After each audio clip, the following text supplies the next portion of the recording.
Elon Musk has offered Sam Altman $100 billion to, well, buy OpenAI. This means Elon Musk is trying to buy all of ChatGPT, all the O1 previews, all the agents, as well as Sora and everything in the future for $100 billion, which sounds like a lot, but in reality, I think they've got more funding from like Microsoft than that, billions of dollars for that, and they're here now. But it's kind of funny to do this to Sam Altman because they had this weird, strange past, this back and forth. But let's listen to how Sam Altman feels about that. OpenAI is not for sale. The OpenAI mission is not for sale. Elon tries all sorts of things for a long time. This is this week's episode. You take it seriously at all? What do you think he's trying to drive at with this? I think he's probably just trying to slow us down. He obviously is a competitor. He's working hard and he's raised a lot of money for XAI, and they're trying to compete with us from a technological perspective, from getting the product into the market.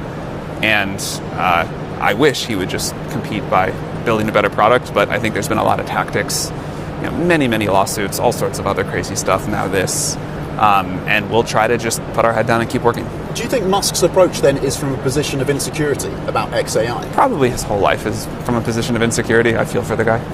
You feel for him? I do, actually. I don't think he's like a happy person. I do feel for him.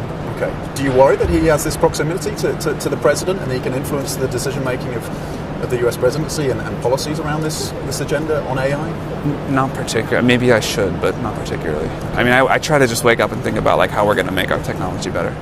In that video, you seen that Sam Altman was like, yeah, that's kind of basically. He kind of took a little bit of a jab at Elon Musk and told him how he would rather wish that he would, try to come at in a product, right? To try to beat them out head to head when it comes to products instead of taking like, personal jabs at, which makes sense.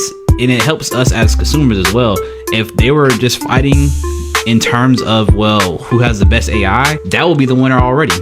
But the history between them kind of goes back when Elon Musk was, championing OpenAI, and OpenAI was about open source, but they chose not to.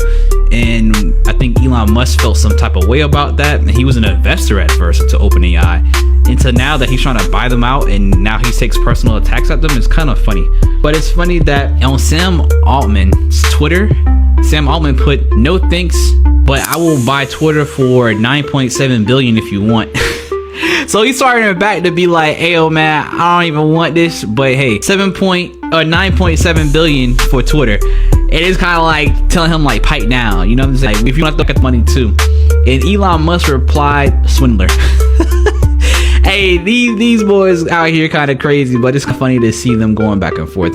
100 billion is nothing to cough at, but for OpenAI, ChatGPT, this is like, however you feel about ChatGPT or OpenAI, you can't say that they're not like probably the number one AI out here. Maybe not into models or whatever, but in terms of brand name recognition, I do think that it's definitely the top model out here. It's literally started this whole boom of AI and these AI wars. It kicked it off. It was the first mover advantage when it came to AI. But it's definitely funny to see how this all unfolds and how like petty this can get. But if you want to keep up the latest and greatest AI news, you should definitely like and subscribe. With that being said, your boy Dexter out. Okay. You make a lot of money, do you? I paid enough for health insurance. I have no equity in OpenAI. Really? Yeah. That's interesting. You need a lawyer. I need a what? You need a lawyer or an agent. I'm doing this because I love it. Thank you, Mr. Chairman. Thanks, Senator Kennedy.